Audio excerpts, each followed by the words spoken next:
यहाँ पे खड़ी है हंटर 350 और मैं आज की इस वीडियो में बताने वाला हूँ कि जब से मैंने लिया 2000 किलोमीटर अभी तक मैंने चला लिया है।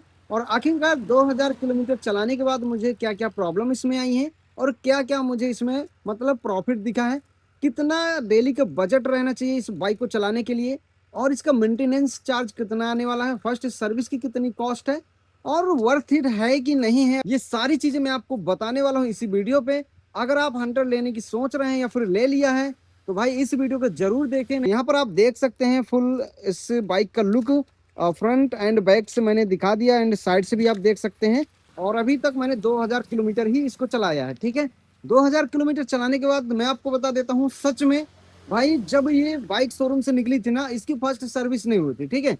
उस टाइम पे ये बाइक इतना ज्यादा पेट्रोल पी रही थी भाई। देखो, आरी का ब्रांड है, इस पे हम एवरेज का एक्सपेक्टेशन नहीं कर सकते हैं, जितना भी एवरेज देगी ना उसे हमें एक्सेप्ट करना पड़ेगा। लेकिन फिर भी हम बाइकर हैं, हम रिव्यू करते हैं, बाइकों की कुंडली निकालते हैं, तो हम तो नोटिस करेंगे भाई, कोई कुछ भी बोले। तो भाई ये बाइक लोकल पे मुझे 20 किलोमीटर का एवरेज दिया था, ठीक है, जब तक फर्स्ट सर्विस नहीं हुई थी।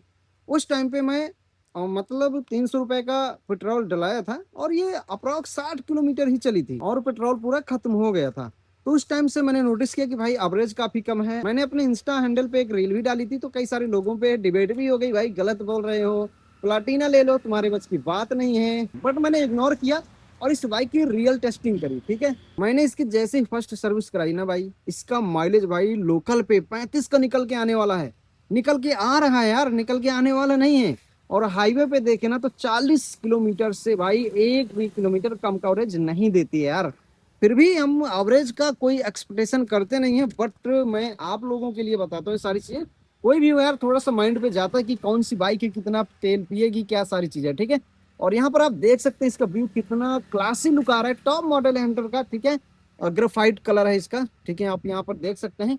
और मैं आपको बता दूं कि जब फर्स्ट सर्विस हुई थी ना, तब इसका कॉस्ट कितना आया था भाई, इसका 2000 रुपये फर्स्ट सर्विस का खर्चा आया था। उसमें क्या था कि ऑयल चेंज कर दिए थे इंजन का, ठीक है। और एक पैकिंग आती है साइड के इंजन की, ठीक है, उसको चेंज किए थे। और कुछ लुब्रिकेशन दिए थे, चैन क्लीनिंग एंड चैन लुब्रिकेशन।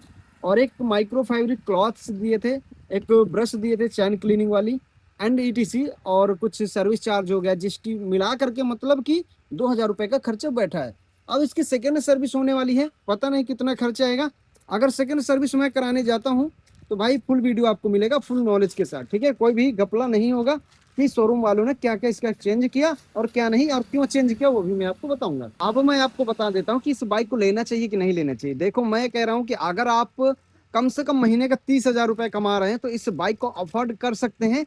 या फिर आपका कोई खर्चा नहीं है तो 15,000 रुपये भी कमा रहे हैं तो भी इस बाइक को ले सकते हैं। और मैं आपको बता दूं कि इस बाइक को हमने ईएमआई पे लिया भाई, ठीक है, जो भी बात है साफ है। एंड बहुत बड़ी बड़ी बातें मैं नहीं फेंकूंगा। मैंने 67,500 रुपये जमा किया और इसके बाद का जो अमाउंट बचा था उसका हमने फाइनेंस कराया था। और इस बाइक का ऑन रोड प्राइस 2,17,500 रुपये था, ठीक है।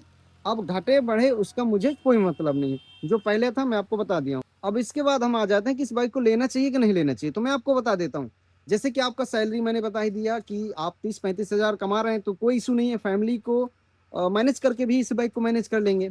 अगर थोड़ा बहुत 10-15 हजार ही कमा रहे हैं, फैमिली से कोई मतलब नहीं है, ठीक है, कमाना है, राइड करना है, एंजॉय करना है, तो भी इसको ले सकते हो। यहाँ पर सैलरी कोई मैटर नहीं करती है, बट मैंने आपको एक अंदाजे के लिए बता दिया हूँ। अब डेली एक्सपेंस की बात करूँ तो अगर आप डेली 30 से 40 किलोमीटर राइड करते हैं, ठीक है, मिनिमम, तो मैं आपको बता देता हूँ 200 रुपए का अप्रोक्स पेट्रोल ये खाएगी लोकल पे। अब मैं आपको बता देता हूँ कि इस बाइक को जब से मैंने लिया तब से मेरे साथ क्या क्या प्रॉब्लम्स आई हैं और क्या क्या प्रॉफिट भी हुआ है, ठीक है।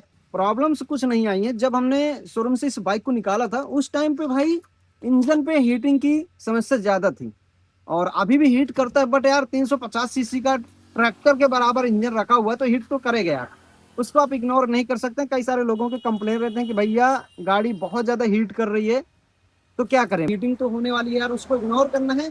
और अगर उसमें दिमाग लगाएंगे तो भाई टेंशन आएगी और उसको हम मना भी नहीं कर सकते हीट करने से, ठीक है। तो ये कोई बड़ी इशू है नहीं है, तो आपको इसको इग्नोर करना है। मुझे यही प्रॉब्लम देखने को मिली है। और दूसरी प्रॉब्लम एक ये मिली थी कि जब हमने बाइक को निकाला था, ठीक है, तो इस जो टैंक होता है ना, फ्यूल टैंक, तो यहाँ पर एक पाइप लगा होता है एयर निकलने का। भाई गर्मी भी थी उस टाइम पे, और जब ये शोरूम वालों ने हमें बाइक दे दी तो जब हम फ्यूल भराते थे उस टाइम पे, और कभी कैप खोल देते थे, तो भाई एकदम से भाप बनती थी, ठीक है, गैस बन जाती थी बाइक पे। तो ये थोड़ा सा खतरे का निशान था। तो फिर हम सर्विस सेंटर गए, तुरंत पाइप एक्सचेंज कराया, ठीक है, कोई पैसे वगैरह नहीं दिए। और उस टाइम पे फिर ये सही चलने लगी। अब कोई भी गैस नहीं बनाती है। इसके बाद मुझे कोई भी प्रॉब्लम देखने को नहीं मिली है यहाँ तक। और फाइनली अभी तक मैं राइड कर रहा हूँ।